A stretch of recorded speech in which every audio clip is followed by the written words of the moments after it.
ആരോഗ്യത്തിനൊപ്പം സൗന്ദര്യവും.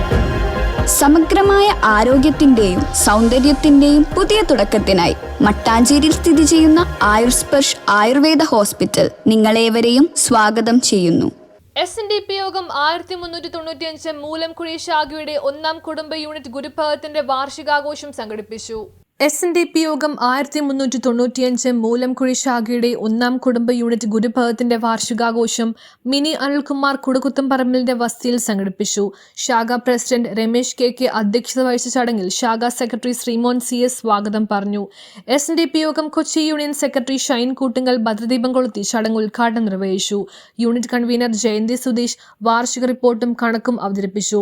ശാഖാ വനിതാ സംഘം പ്രതിനിധി വത്സല പ്രതാപ്, ശാഖാ വൈസ് പ്രസിഡന്റ് രതീഷ് പുതുവൽക്കണ്ടത്തിൽ, യൂണിറ്റിലെ മുതിർന്ന അംഗം പൊന്നൻ ചേഞ്ചേരി തുടങ്ങിയവർ ആശംസകൾ നേർന്ന് സംസാരിച്ചു. ഉച്ചയ്ക്ക് 2 മണി മുതൽ നടത്തിയ വിവിധ കായിക മത്സരങ്ങളിലെ വിജയികൾക്കുള്ള സമ്മാനദാനം യൂണിയൻ സെക്രട്ടറി ഷൈൻ കൂട്ടുങ്കൽ നിർവഹിച്ചു. യൂണിറ്റ് അംഗം നിഷ സനോജ് ചടങ്ങിന് നന്ദി പറഞ്ഞു. യൂണിറ്റ് അംഗങ്ങളിൽ 2 പേരായ മിനി അനിൽകുമാർ, സാജി സിസിൽ തുടങ്ങിയവർ ദേവദശക ആലാപന മത്സരത്തിൽ പങ്കാളികളായി സമ്മാനത്തിന് അർഹരായി. വാർഷികാഘോഷങ്ങളിൽ പങ്കെടുത്തവരിൽ നിന്നും തിരഞ്ഞെടുത്ത ഒരു കുടുംബത്തിന് ശാഖാ പ്രസിഡന്റ് വക സർപ്രൈസ് സമ്മാനമായ കുട സുഹാസ് രാജേഷിന് ലഭിച്ചു. ഏറ്റവും കൂടുതൽ കുടുംബ യൂണിറ്റ് പ്രാർത്ഥനകളിൽ പങ്കെടുത്ത അംഗത്തിനുള്ള സമ്മാനത്തിന് ഷീല മോഹനൻ അർഹയായി. തുടർന്ന് യൂണിറ്റ് അംഗങ്ങളുടെ വിവിധ കലാപരിപാടികളും അരങ്ങേറി. ശേഷം രാത്രി ഒരുക്കിയ ഭക്ഷണത്തിനു ശേഷം എല്ലാവരും പിരിഞ്ഞു. News bureau, Kochi.